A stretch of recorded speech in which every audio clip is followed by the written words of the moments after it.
चंडीगढ़ नगर निगम ward number 19 से कांग्रेस प्रत्याशी कमलेश बनारसी दास ने चुनाव प्रचार के दौरान वार्ड 19 में विकास कार्य एवं लोगों की समस्याओं को हल करवाने का इलाका वासियों को आश्वासन दिया।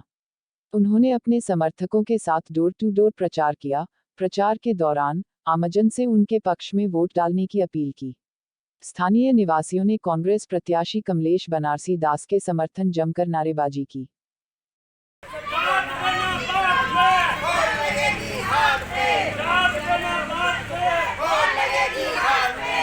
इस मौके पर कांग्रेस प्रत्याशी कमलेश बनारसी दास ने नुक्कड़ जनसभा को भी संबोधित किया। स्थानीय लोगों ने अपनी समस्याओं से कांग्रेस प्रत्याशी कमलेश बनारसी दास को अवगत करवाया। नुक्कड़ जनसभा के दौरान जन समूह के संबोधित करते हुए कमल राव ने लोगों से कांग्रेस प्रत्याशी कमलेश बनारसी दास के पक्ष में वोट डालने की अपील की।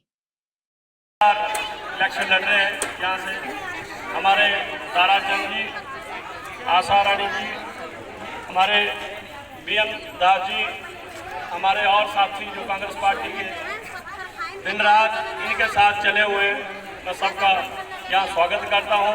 माताओं, बहनों व बच्चों, आप सबका कांग्रेस पार्टी की इस मीटिंग में आपका बहुत बहुत धन्यवाद करता हूँ। मैं आपको एक चीज़ बताना चाह रहा हूँ। आज आप लोग इस चीज़ से अंदाज़ा लगाएंगे कि मैं हिमाचल प्रदेश से बिलोंग करता हूँ और वहाँ उपचुनाव हुए अभी 4 सीटों में, 1 लोकसभा, 3 विधानसभा, और वहाँ बीजेपी की सरकार है और हमने वहाँ चारों की चारों सीटें जीती हैं। तो एक हवा वहाँ से आपके साथ में लगता हुआ प्रदेश है हिमाचल प्रदेश, एक हवा वहाँ से कांग्रेस पार्टी की चली हुई है। तो चंडीगढ़ में भी वही हवा है, नगर निगम में। तो आप लोगों ने अपना कैंडिडेट बहुत से आजमा लिए आज तक। मैं 98 से चंडीगढ़ आता हूँ, यहाँ राम दरबार भी आता हूँ। जब पहली बार कमलेश जी यहाँ से पार्षद बनी थी तो इन्होंने पूरे राम दरबार में हमने देखा था क्या हाल था। सूर बसते थे, भैंसे थी, गाय थी, हर कुछ था। पैदल चलने को जगह नहीं थी। आज देख के बड़ी खुशी होती है कि इन्होंने बड़े चौड़े चौड़े रोड किए, एक बहुत सुंदर पार्क आपको दिया, बस स्टैंड आपको दिया, और जहां बोला आपने वहां खड़ी हुई। और लोगों की तरह इन्होंने चोर बाजारी नहीं करी, इन्होंने काम किया है। आदमी का काम होता है। मेरा आपसे एक नंबर प्रार्थना है कि आपकी महापौर भी रही है, ये काबिलियत रखती हैं। अगर आप लोग इनको साथ देंगे, हो सकता है आने वाले टाइम में यही महापौर दोबारा बने और आप लोगों का विकास दुगना नहीं होगा, चौगुना होगा। जनसभा को संबोधित करते हुए कांग्रेस प्रत्याशी कमलेश बनारसी दास ने कहा, कमल राव जी, आशा राणा जी, गोसाई जी, भाई राजीव जी, पिंकी जी, बसंत जी, राहुल जी और मंगी जी और सभी मेरे आए हुए बहनों भाइयों, प्यारे बच्चों, आप सभी मुझे 1996 से जानते हैं, जब ये कॉलोनी अपने शहीद भगत सिंह कॉलोनी हुआ करती थी। यहाँ पर 3 कॉलोनी हुआ करती थी। रामदरबार के अंदर 1996 में 3 कॉलोनी होती थी। एक सेक्टर 31 की लेबर कॉलोनी, करसान कॉलोनी और इंदिरा आवास कॉलोनी। ये 3 कॉलोनियाँ हुआ करती थी 1996 में।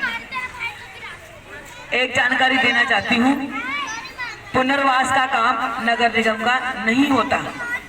एक मिनट, नगर निगम का नहीं होता, लेकिन नगर निगम एक काउंसलर का ये दायित्व होता है, ये ड्यूटी होती है कि लोगों को ये नहीं कहना कि ये मेरा काम है या ये मेरा काम नहीं है, क्योंकि लोगों ने अपना नेता चुना है कि हमारी आवाज नेता उस जगह तक पहुंचाए जहां तक उनकी समस्या का समाधान होना है। इसलिए अगर कोई काउंसलर ये कहता है कि ये एरिया मेरे में आता है या नहीं आता है, या ये काम मेरे अंडर आता है या नहीं आता है, तो ये वो गलत कहता है, क्योंकि वो उसका नुमाइंदा है, वो जनता का नुमाइंदा है। जनता की आवाज को उठाना उसका काम है, चाहे वो काम कहीं से भी होता हो। अफसोस की बात है अगर आप लोगों के साथ ऐसा हुआ, उन्होंने कहा है बीजेपी वालों ने कि आपका काम ये एरिया है, उनके अंडर नहीं आता, इसलिए काम नहीं हो सकता। तो ये बहुत शर्म की बात है, ऐसा उनको नहीं कहना चाहिए था, बल्कि इनके काम करवाने चाहिए थे। 5 साल के अंदर अगर काम हो जाते तो आप लोगों की ये समस्याएं आज ना होती। आप लोगों के घरों को बेशक कांग्रेस पार्टी ने बनाया, हमारे शैलजा जी थी जिन्होंने ये कहा था कि हर एक व्यक्ति को घर होना चाहिए, बायोमेट्रिक सर्वे होना चाहिए, ताकि चंडीगढ़ के अंदर कोई भी झुग्गी झोपड़ी ना रहे, सभी को घर हो।